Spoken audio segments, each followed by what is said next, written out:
So let's begin today's class. So just to give you all a little glimpse into the past so that we understand today's story better. So Iranian history as we know it of our times of the Zoroastrian kings was divided into five dynasties. It started off with the Peshadarian dynasty, the Peshadarian meaning the very first lawgivers. So those were the Peshadarian kings. And then we moved on to the Kayanian dynasty. That was followed by the three other dynasties known as the Parthian, the Achaemenian, also known as the Hakameenian, and finally the Sasanian. So today's story about King Kaykaus is from the Kayanian dynasty. Let's let's begin with the Kayanian dynasty. So the very first king of the Kayanian dynasty was King Kaikobad. Okay, now he wasn't born a king himself. He was he was living in the wilderness by himself, and one day he had a strange dream. In this dream, he saw that two eagles were carrying a crown and they were flying towards him and putting the crown on his head. Now the Iranian kingdom, there was quite some confusion, quite some turmoil. The reason being they had no leader, they had no king. So their greatest warrior Rustam, he had been advised by his father Zal to go and look for the next Iranian king. So when they came across Kaikobad, Kaikobad himself went up to Rustam and told him that Rustam, this is the dream that I got in which the eagles came with a crown and put it on my head. So Rustam immediately understood that this is the man, he has been selected by God himself. And so Rustam, along with the other soldiers of the Iranian army, they returned to Iran, and there Kaikobad was established as the first king of the Kayanian dynasty. Now, during this time, there was a constant war between Iran and its neighbor Turan. Iran and Turan were constantly fighting, and Turan had breached the boundaries. So, in order to avoid that problem happening again, Kaikobad made sure that he'll put this problem to rest once and for all. So, they attacked Turan. Iran won the battle, and Kaikobad had established peace in Iran. His reign went on peacefully, and finally his son Kaikaus was made the king of Iran. Now let's begin the slideshow to understand. That is a representation of King Kaikobad. He was a wise and just king. After after he after his reign ended, his son Kaikaus became the king. Now Kaikaus, he he wasn't a very wise man as compared to his father. He wouldn't exactly listen to his elders all the time. He was very the way we say it, bo masti khorche, notorious. So he wouldn't exactly pay attention to what everyone told him, and he would try to do things according to his whims and fancies. So one day in Kaikaus's court, an evil man sent by Ahriman himself, Ahriman the evil spirit, he sent a courtier disguised to Kaikaus's court, and they started singing praises about this place called Mazandaran. Now, Mazandaran is this province in Iran. If you'll see, this is the map of modern day Iran, and the orange section highlighted is Mazandaran. So, Mazandaran in modern day Iran, it is a really, really beautiful province. So, when that evil courtier started singing praises about Mazandaran, Kaikaus said that Mazandaran is not in my control. I need to get it in my control. I need to capture Mazandaran. This is how Mazandaran looks even to this date. But now the problem was, long, long back in the Peshadarian dynasty, there was a king named Temurasp. Now, Temurasp had captured and, to put it in a sense, quarantined all the evil demons and spirits in this territory of Mazandaran. Are we together? Everyone with me so far? Can I get a thumbs up? We are in the territory of Mazandaran. Okay. So now there is evil quarantined in this beautiful territory of Mazandaran, but Kaikaus is adamant. Kaikaus wants to capture Mazandaran once and for all. So he informs his courtiers and the Iranian army that this is what I want to do. Now the courtiers, they cannot go against their king's wishes. So they said, okay. but they were really worried about what would happen about the country and the kingdom. So they again consulted the wise Iranian warrior Zal. Zal was the father of Rustam, the same warrior who ensured that Kaykobat becomes the king of Iran. So when Zal came to know about this, he traveled all the way to the king's territory from his territory Sistan. He came over to King Kekaus and advised him why it doesn't make sense to conquer Mazandaran, because Mazandaran had become a proper capital of evil. All the evil forces in the world, all the demons, all the spirits, they were all of them were living together, and it was very, very difficult, rather next to impossible to conquer Mazandaran. But the king, he did not budge. He said, no, I have to conquer Mazandaran. I have to become greater than my predecessors. So Zal had no option. He did his best. He advised the courtiers, wished them good luck, and was hoping for the best when they proceed to Mazandaran. However, in 2 months, when the Iranian army attacked Mazandaran, they could not sustain the onslaught, the attack of the evil forces. It was too much for the Iranian army. They had never faced evil spirits in such large numbers, and all of a sudden, they were doomed. It became very, very difficult, and they were under the spell of this Dev, an evil spirit named Safed Dev, also known as the White Demon. Now, the Iranian army has been trapped, it has been captured by Safed Dev. Their king is trapped in Mazandaran while they are trying to capture it. What is going to happen now? Now, when back home in Iran, the others find out that their king is captured, they have no option but to again call Zal and Rustam. Now they knew that this was going to be troublesome, so Zal requested his son Rustam, the great Pelwan. He requests him that it is our duty to go and help our king in times of need, so you must go and rescue him and the Iranian army. Rustam was like, I would love to do that, but Mazandaran is months away. It will, by the time I reach there, it will take me 6 months to reach Mazandaran. If you all try to understand, the kingdom back then would be somewhere in the south. Mazandaran is the orange region highlighted in the north. So if we move southward, somewhere towards central Iran, probably that's where the king and his capital would have been. So for Rustam to travel all the way to Mazandaran, he said it would take him months.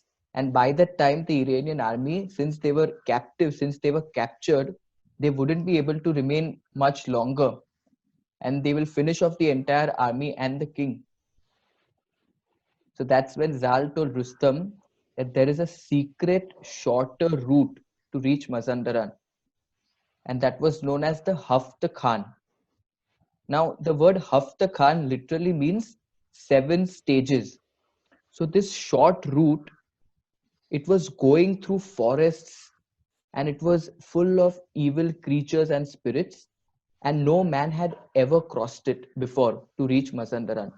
But Zal was confident in the ability of his son Rustam. Rustam was the greatest warrior prince. And back then, for princes, they were not just trained to be warriors by becoming physically fit, but they had great spiritual powers in themselves as well, so that they could duel with and fight with and beat all these evil spirits and demons. So Rustam followed the advice of his father Zal. He set forth on the Hafta Khan. Now, the adventures of the Hafta Khan have been recounted in the Shahnameh by Firdausi in great detail. But one of the most well-known encounters of Rustam in the Hafta Khan was that with a white dragon, commonly known as Azda.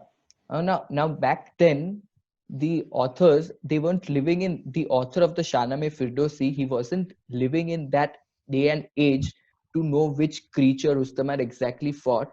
But in general, they were termed as Azda, which would have been something like a huge dragon or a serpent. So on the third stage of the Hafta Khan, which was supposed to be one of the most difficult of all the 7 stages, Rustam kills this white dragon, proceeds towards Mazandaran, completes all the 7 difficult stages, and finally enters Mazandaran. Now, Mazandaran, like we said, evil has captured the entire Iranian army. The king of Mazandaran is a sorcerer himself, and his great sorcerer, the Safed Dev, the white demon, he has kept the Iranian army under his control. Everyone has been captured. So Rustam being Rustam, he has come to aid the Iranian army and save his king.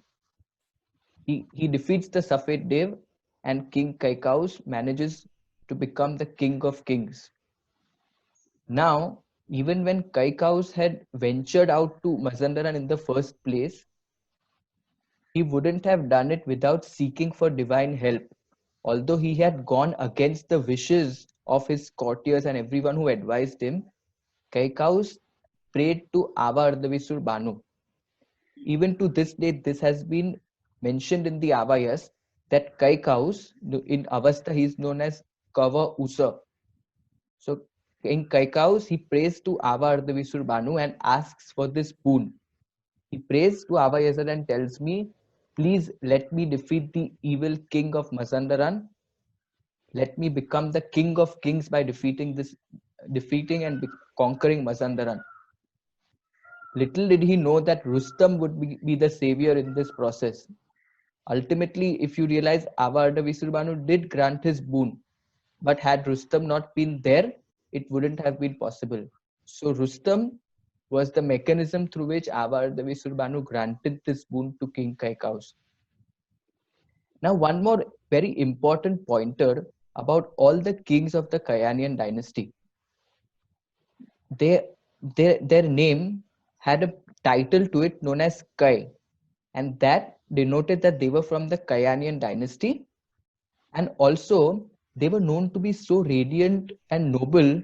They had great connection with the divinities, with all the Yazads, with Sarosh Yazad, Ava Yazad, Home Yazad. So whenever in times of need, whenever the country had any problems, they would always pray to these divinities and ask for help. And because of this reason, because of their close connection with God, because of their elevated spiritual status, they had a chore around them. Now, what is a chore? If you try to see, even in one of the recent classes, Edward Parvez Baja had mentioned that on Jarthos Sahib's face, you see there's a halo around him, something like a sun. Yeah. So in case of the Kayanian kings, the chore existed and you could see it right away. Okay. So now King Kaikaus has become the king of Mazandaran. He's become the king of kings. Proceeding further, that is a statue of Rustam Pelwan, also known as Rustam the Great. These are paintings till date which are found in Iran. That is the white, on the left is Rustam defeating the white dragon. If you all can see, that's the white dragon's face to his left. And that is the Safed Dev that Rustam is killing in Mazandaran. Okay. Now I'll be handing over Kerman to finish the rest of the story. This is a painting of King Kaikaus. He has been coronated as the king of kings. So those are his subjects and other kings of other provinces who are coming and paying him tributes, because now he's the sovereign king. So King Kaikaus, after conquering Mazandaran, he became the king of kings. Kerman, okay, would you like to take over? Thank you. Thank you, Sharazar. Now, Kaikaus is an interesting character for us to learn many things in life. As human beings, we need to be humble. How much powerful we may be, but the most important virtue as a human being which we should have is being humble. Being humble to ourselves, being humble to God. There are many incidences in the life of King Kaikaus which shows us that being humble is always the best thing to be for the most powerful person in the world. Now, after becoming the king of the kings, what Kaikaus did was Kaikaus realized that the Devs who were in Mazandaran, had certain good technical knowledge of building palaces, certain technical knowledge in field of construction, in field of metallurgy. So what he started using their abilities to build his palaces and to make his kingdom more stronger. While doing so, Ahriman realized that he has made the demons powerless, but at the same time he is utilizing their capacity to the best of the mankind, which Hanuman did not like, and therefore he plotted against him once more. And this time, Iblis, in a form of a courtier, comes to King Chaos and says that you have already captured the whole of the earth. You are master of the earth. Now you should be a master of the heavens. So why don't you try and capture the heavens? Now, this is where again the ego of Chaos comes into play, and it makes him think, yes, I can do that. If I can capture these thieves who are so powerful, who are the sorcerers and everything, why can't I capture heaven? So he makes a plan to reach to the heaven. What he does is he gets two babies of eagle from their nest, feeds them for a year, trains them nicely, and then he makes a flying throne. Sridhar, can you go to the sorry. Hold on. I just moved away. Now, uh, once he became the king, Hekaus decides to survey his kingdom. So his at that point of time, kingdom of Iran was not just the kingdom of Iran which you just now see on the screen. It extended all the way up to Red Sea, and on this side it extended all the way up to Afghanistan, Pakistan, Kyrgyzstan, and all these provinces. So it was a huge kingdom. So after he becomes the king, he decides that he wants to visit the nooks and corner of this kingdom to know what is going around, to understand the problems what the people have. So he could give them justice. He could give them solution to their problems. Then on his way, he visits a place called Hamawara, which was one of the Hamawaran is basically today's Yemen. You could see on the map. Below Saudi Arabia, there is a small white blue country. If you can see my marker around. So that place at that point of time was known as Hamawaran. So when the king of Hamawaran knows that the sovereign Shah is coming to visit him, he decides to give him the welcome. But at the same time, he also decides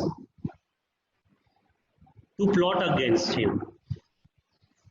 He says that this is the right chance where I can capture the king and make him the prisoner. But for the first time, he does not do it, because when the Shah comes to know that the king of Hamawaran has a very beautiful daughter, he offers his hand in marriage to the princess. The king says that let me ask the princess, if she agrees, we will get the marriage and everything. So the princess agrees, and she becomes the second wife of Kaikau. His first wife had already died by this time. So they get married, and the marriage is very pomp, and the couple returns back to the capital. The new king, the king and the new queen is celebrated and everything. But the king of Hamawaran has some evil plots in his mind. He thinks that somehow I have married my daughter to Kaikaus, but I don't like Kaikaus as a king. I want to be independent. I would like to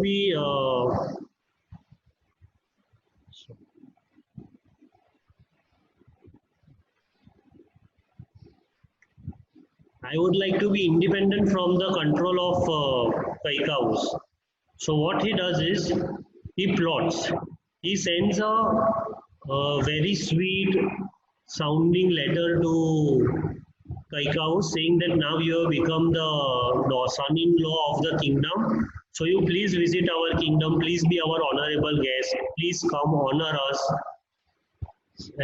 So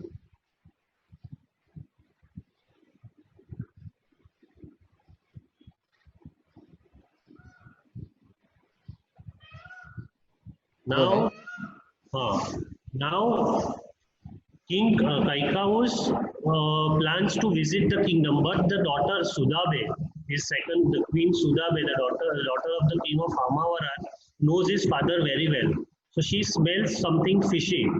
He warns the king that you please don't go. I don't trust my father on this. You please don't go. Please be safe because you are now the king of the whole kingdom of Iran. And at that time, it was the rule if the king falls, by default, the kingdom falls. So it was not only the king was not only powerful, but king was also responsible for upholding the sovereignty of the kingdom. So, Kerman, sorry to interrupt. So, from what you're saying, basically, Iran was like a superpower. It was a huge kingdom, and then all these small kingdoms. We spoke about Hamavaran, we spoke about Mazandaran.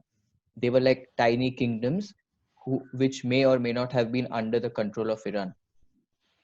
Yes. Okay. Thank you. So it was also important. That is why it was important to save him from Mazandaran also. Because if he would have been killed in Mazandaran, if he would have been taken captive in Mazandaran, the king of Mazandaran would have automatically got hold of the whole superpower kingdom of Iran. And that is why the life of Kaikavus it is like today the life of the President of United States of America, the amount of protection which he is given. Why? Because if he is in danger, the whole nation falls into danger. Same thing applies to all the leaders of all the country. Same way, Subeda, the wife of Kaikavus, I would request anyone who is annotating, please don't do that. So, his wife, sorry, Kerman, just a minute. Sorry. Someone is saying your voice is not clear. Now, can everyone hear Kerman? Can I momentarily get thumbs up from everyone?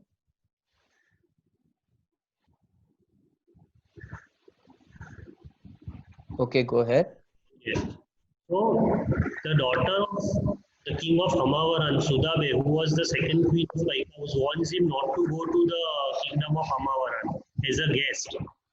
But still, Kaikavus was, as usual, very ambitious, very willful about his own thoughts. He used, and as with his previous experiences, he was like not going to listen to anybody. He said, I have been invited as a Shah of the Shah, king of the kings. Why should not I take that honor? And with his trusted Pelwans like Giv, Gurdes and others, he visits Hamavaran. For the first week, they treat him very royally. He is given a good feast. It's like a party across the week. They are merrily having good food, enjoying dance, everything. And then once the king of Hamavaran feels that now it is the right time, at night what he does is he captures King Kaikavus and all of his team and puts them into a dungeon on the hill. And then he sends the letter to his daughter in Iran saying that now you can come back to the kingdom, leave the kingdom of Iran, come back to home. I have already captured your husband and his troops. Now they are under my control. Sudabe is very irritated with that. She gets very angry. She goes back to the kingdom and she fires back at his father that what have you done? This was an uncanny thing which you should have done. He is your son-in-law and at the same time he is the Shah of the Shah. You should have respected his position and everything. But the king of Hamavaran is not bothered by this. And soon the news of this capture reaches Iran. Now, again, it is the time for Rustam to step in. So Zal sends Rustam to Hamavaran with an army to free the king and the other Pelwans which were captured. On his way, Rustam sends the message to Hamavaran saying that you please release the king and his courtiers honorably. There will not be any fight. We will respect the treaties and everything, and everything will be sorted out peacefully. The king of Hamavaran is very adamant. He says, no, I will fight, whatever you do. I have captured the king of the kings, he will be my prisoner. Then Rustam says, I don't have an option except to fight with you. And on hearing about Rustam, the kingdom of Hamavaran is also frightened. So what he does is, he asked the small other kingdoms around to give help. So the kingdom of the Egypt, which you can see across the Red Sea, here he requests the king of Egypt to send the help. So the king of Egypt now sends a huge army to Hamawara. At the same time, the Berbers, the nomadic tribes who used to reside in this area of Turkey, also see a good chance to fight against Rustam. They Herman, think, sorry, Ajit, can you repeat again the part where would Egypt be in this map? you Roughly get towards the south of Yemen, to the west of Yemen. the west of Yemen. So this would be modern day Africa. Yes, modern day Africa. Yeah. And what was Egypt known by? What Misra. Misr? Okay, okay. So the So, king of Misr was the king of Egypt, and yes, Hamawaran requested their help to fight Iran. so he sends around 100 elephants with almost a huge army to fight against Rustam. And also the nomadic tribes who used to stay in the region of Turkey, which is above, the Berbers, also see this as a good chance to fight against the Iranian army. And they also join the forces against Rustam. But as usual, Rustam was a person who would take no nonsense. And once he had decided on his mission, he would like do or die. Either I will die or I will finish my enemy. So that was that spirit of Rustam. But the important thing to learn from the spirit of Rustam is that he was strong enough, but his strength was always used for good purposes. We may be strong, we may be powerful, we may be physically robust, but that strength is useless till we use it only for the selfish means. Once when we put that same strength for the purpose of something divine or something good, then God also adds strength to us. And time and again, whenever we see that whenever Rustam was weakened by his enemy, he prays to the God to get more strength, and God always blesses him with his original strength back. This is only possible because Rustam used to use his powers for the country and for the God, which is a very important aspect to learn from Rustam. And again, this time he ends up saving Kaikous. He releases Kaikous from the dungeon, and by this time, what happens? Afrasiab, the new king of Turan, sees this as an opportunity because Rustam was away from Iran fighting in Yemen. Kaikous was imprisoned in Iran, so now Iran is kingless. So he starts attacking Iran, and he is almost at the gates of the capital city. Where would Iran be? Where would Turan be in this scenario? Would it be Turkey?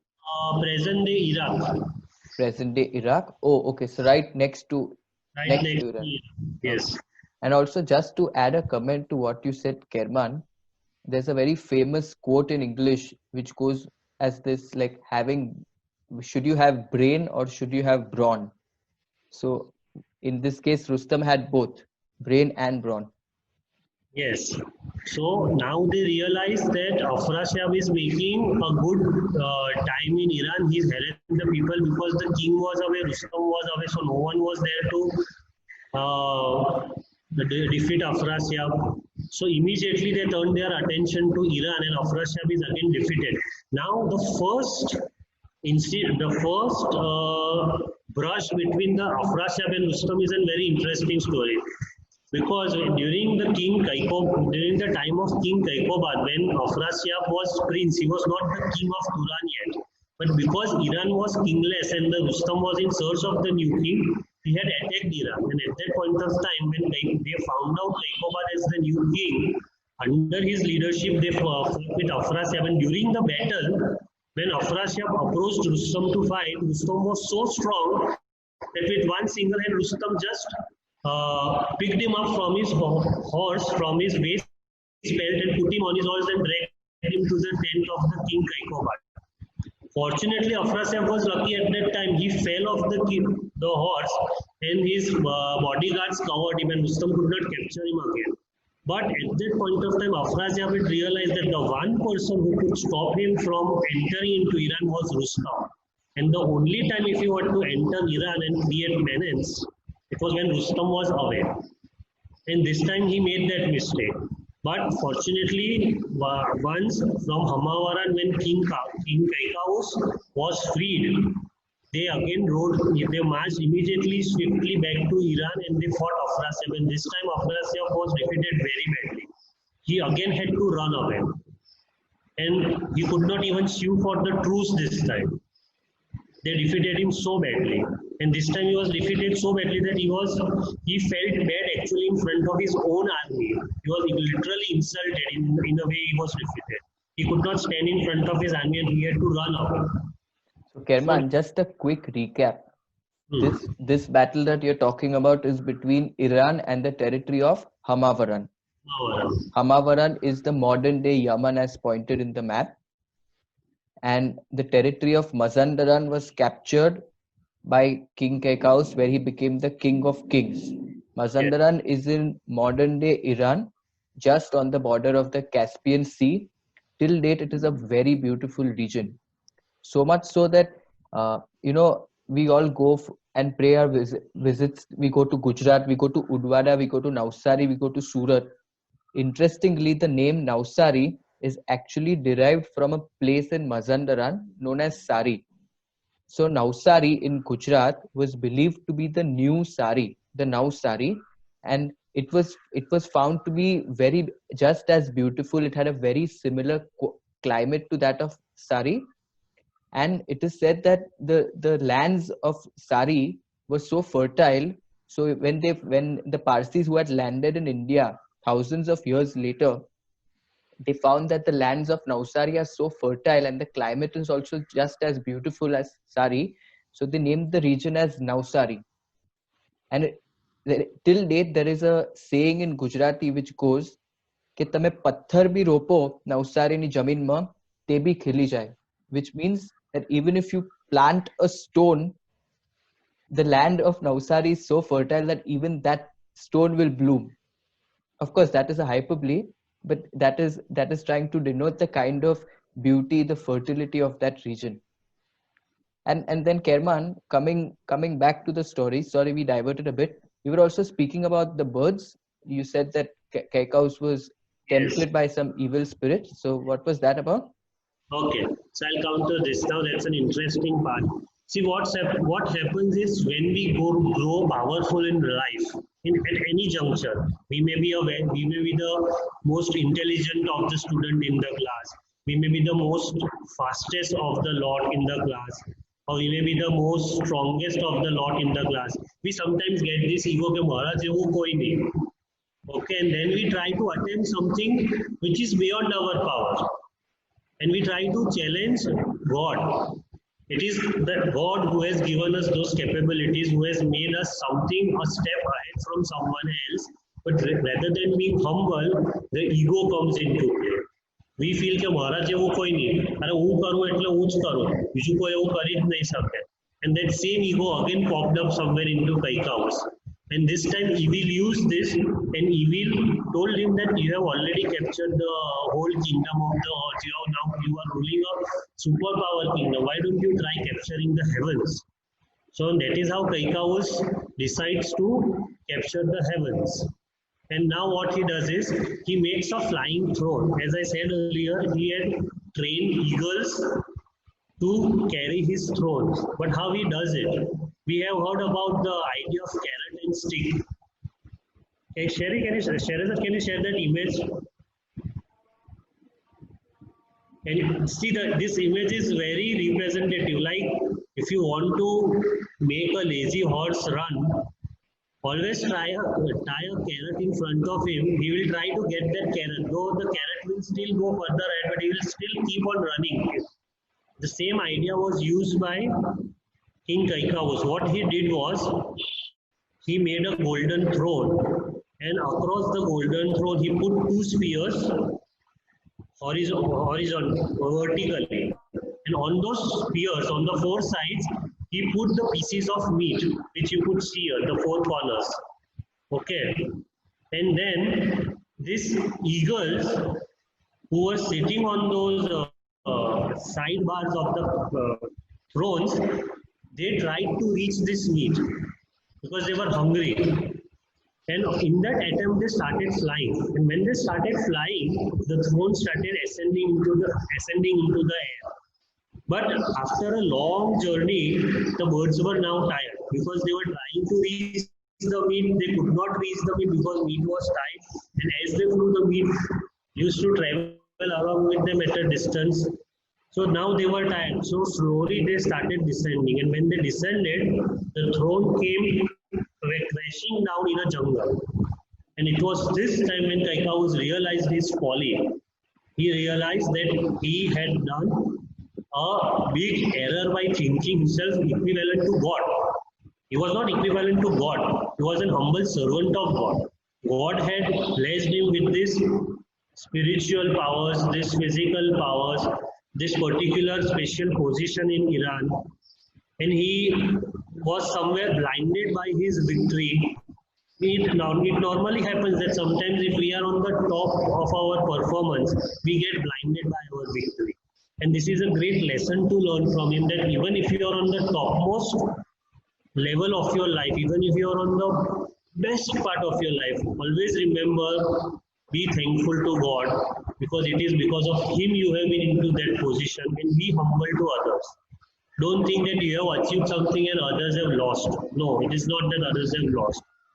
You can climb by, you can rise up by climbing on someone's shoulder, but don't forget the shoulder that has aided you to climb. Always remember that, and always be thankful to God. That is how Kaikous realizes his mistake. He asks for an apology from the God. ખુદાઈ પાસે માફી માંગે છે. એકદમ નામસોચ થઈ જાય છે. ખુદાઈને કહે છે કે મને માફ કરજો, મારાથી ભૂલ થઈ ગઈ કરીને. And by this time he loses his powers in doing so. Then God says કે no, okay, તમે ઈરાનને વચ્ચે ઘણું કીધેલું છે, તમારા સારા એનાથી ઘણું કીધેલું છે, હું તમને માફ કરું છું, પણ આ લેસન તમારા જિંદગીમાં તમે યાદ રાખજો. And you please be humble.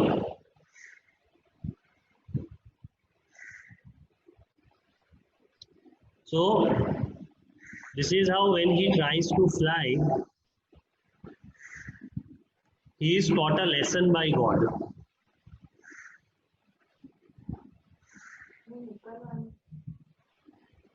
Now, that is how he learns the lesson. He comes back to Iran. He starts ruling again with a fair and just outlook. The people are happy and everything. But it's always that everything is not happy-go-lucky in life. There is somewhere God tests you. He puts you to test. He sees how strong you are emotionally. And that is where it happens when it comes to his son Siavash. As I had discussed earlier, he had a son from his first wife. His name was Siavash.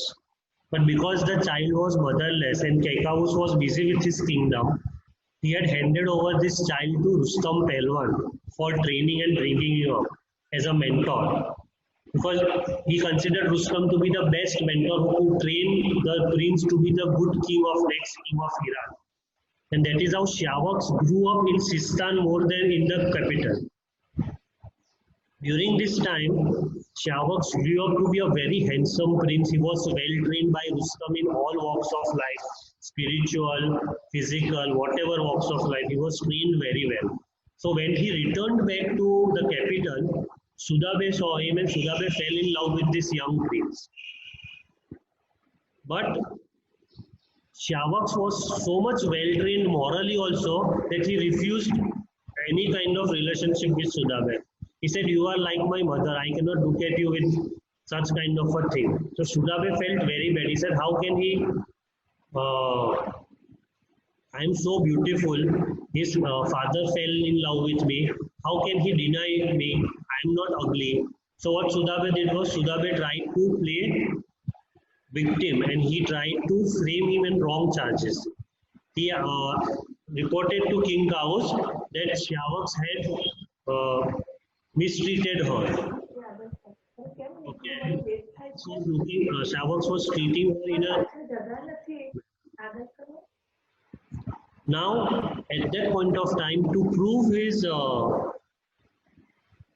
innocence, Shyawak was asked to pass the fire test. Because fire, we worship fire, and fire was considered to be the purest of all the elements. So if Shyawak was of a wrong character, of a bad character, the fire would have burnt him. But Shyawak agreed to take the fire test. And when he agreed to take the fire test, he came out clean from the fire test without a scratch. And this immediately proved to the king and the courtiers that Shyawak was of a very clean character. It was Sudabe who had some evil intentions.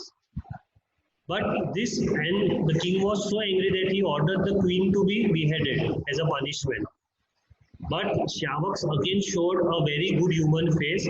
He asked the king for the pardon. He said, please pardon the queen. He is your queen. He is the queen of Iran. He is like my mother. Please don't kill her. Please let her live. And that is how Sudabe was pardoned by the king, and she was granted life after the death sentence.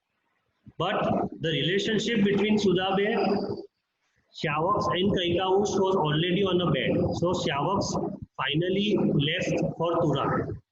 Shyawak was well trained by Rustam. Afrasiab knew it. Afrasiab wanted someone who could compete with Rustam. And it's like, who would be the best? If a particular person is trained by someone, he would be the best person to fight that person. And that is how when Shyawak reached Turan, he was welcomed in Turan by Afrasiab. He was given a very good treatment. And when he reached the court, Afrasiab asked him to prove his powers, how strong you are. So he said, I can fight any of your Pelwans, you tell me. So the king Afrasiab asked two of his Pelwans to fight Shyawak.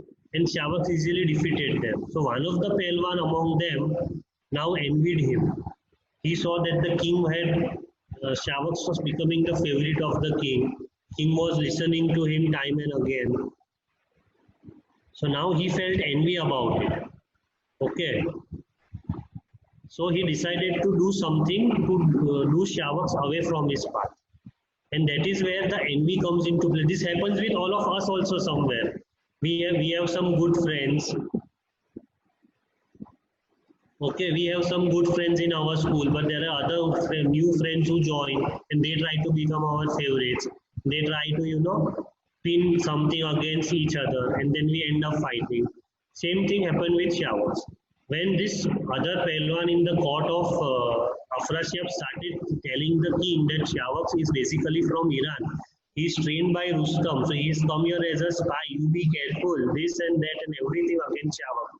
Slowly, gradually, Afrasiab started believing that Pelwan, and he put Shyawak into prison. And later on, Shyawak was beheaded on the order of Afrasiab, because wrongly being proven that he was a spy of Iran and he had entered Turan to spy on the Turanian army. Now this news of his death, when it reached Iran, Rustam Pelwan was very angry and he marched into Turan and avenged his death. And in due process, Kai Khusro, who was the son of Shyawak, was also in Turan at that point of time. He had went off with his father. He brought him back to Iran and he was the next king of the Kayanian dynasty.